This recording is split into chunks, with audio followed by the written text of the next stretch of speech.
प्यारे विद्यार्थियों, आज हम जिन दो टॉपिकों पर चर्चा करेंगे उनसे पक्का प्रश्न विज्ञान के पेपर में पूछे जाएंगे। 100% कह रहा हूं मैं, प्रश्न पक्का पूछे जाएंगे। चलो चलते हैं, देखते हैं वो कौन से दो टॉपिक है। पहला जो टॉपिक है वो है कुछ प्राकृतिक पदार्थों में मिलने वाले अम्लों की सूची।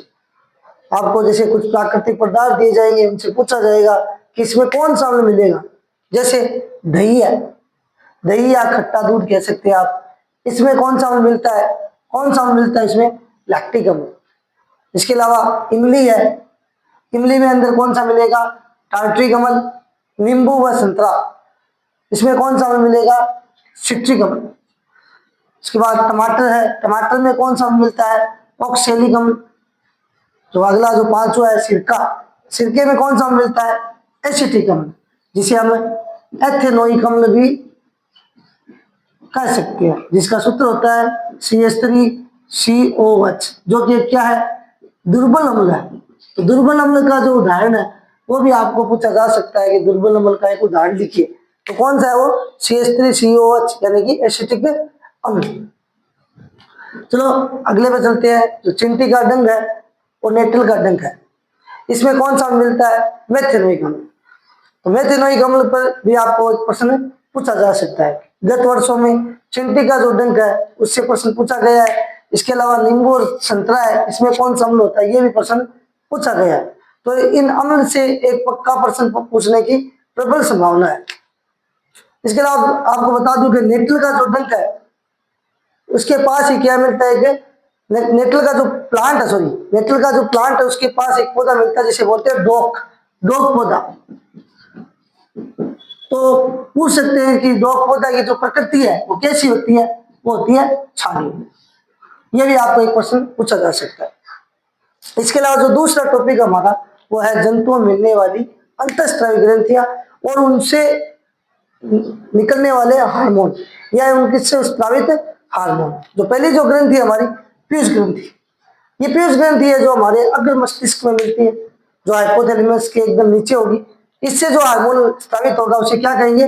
वृद्धि हार्मोन, जो हमारे शरीर की वृद्धि के लिए आवश्यक है, क्योंकि इस हार्मोन के कारण हमारे शरीर की जो हमारी हाइट है वो क्या होती है? बढ़ती है और वृद्धि के लिए सहायक है। अगली जो ग्रंथि है वो है थायराइड ग्रंथि, जो हमारे गले में मिलती है। ठीक है, थायराइड ग्रंथि से कौन सा हार्मोन स्रावित होता है? थायरोक्सिन। इस थायरोक्सिन हार्मोन को बनाने के लिए एक तत्व आवश्यक है जिसे क्या कहते हैं? आयोडीन। तो ये एक प्रश्न महत्वपूर्ण प्रश्न है जो आप ऐसे पूछ सकते हैं कि किस ग्रंथि को अपना हार्मोन यानी थायरोक्सिन बनाने के लिए आयोडीन तत्व की आवश्यकता होती है? तो कौन सी ग्रंथि होगी? थायराइड ग्रंथि। अगला जो ग्रंथि है वो है अग्नाशय ग्रंथि। इससे कौन सा हार्मोन निकलता है? इंसुलिन। इंसुलिन हार्मोन, इसका आपको ये भी प्रश्न पूछ सकते हैं कि इंसुलिन हार्मोन का कार्य बताइए।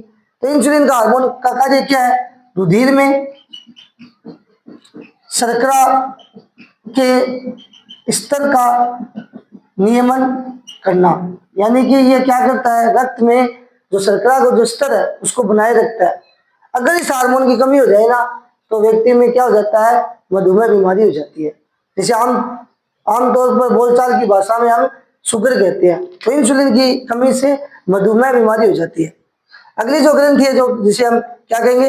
एड्रिनल ग्रंथि, जिसे अधिवृक्क ग्रंथि भी कहते हैं। इसका नाम अधिवृक्क क्यों पड़ा है? क्योंकि वृक्क के ऊपर होती है। ये क्या होती है? वृक्क के ऊपर, अधिकार होता है ऊपर, वृक्क के ऊपर मिलती है। तो इससे जो हार्मोन निकलता है उसे कौन सा हार्मोन कहते हैं? एड्रिनलिन, जिसे आपातकालीन हार्मोन भी कहा जाता है। आपातकालीन हार्मोन या संकटकालीन हार्मोन भी कहते हैं। यह हार्मोन सर्वप्रथम स्रावित होने पर हृदय पर कार्य करता है।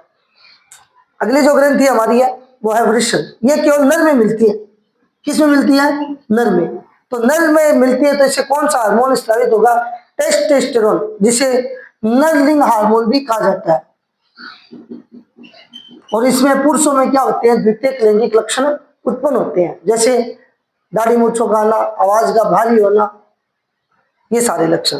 अगली जो ग्रंथि है वो है अंडाशय, जो मादा मिलती है। मनुष्य के मादा में मिलती है अंडाशय। पुरुषों में पुरुषन मिलता है, जबकि अंडाशय मादा मिलता है। इससे जो हार्मोन है स्रावित होगा वो होगा एस्ट्रोजन। एस्ट्रोजन को हम क्या कह सकते हैं, मादा लिंग हार्मोन। यह भी क्या करता है, मादाओं में द्वितीयक लैंगिक लक्षणों को उत्पन्न करता है। मादा में द्वितीयक लैंगिक लक्षण जैसे आवाज का पतला होना, मांस त्वचा कोमल होना, स्तनों की जो वृद्धि है, इसके अलावा जो इनका आर्तव चक्र है उनके नियमन के लिए यह हार्मोन अति आवश्यक है। धन्यवाद आज के लिए।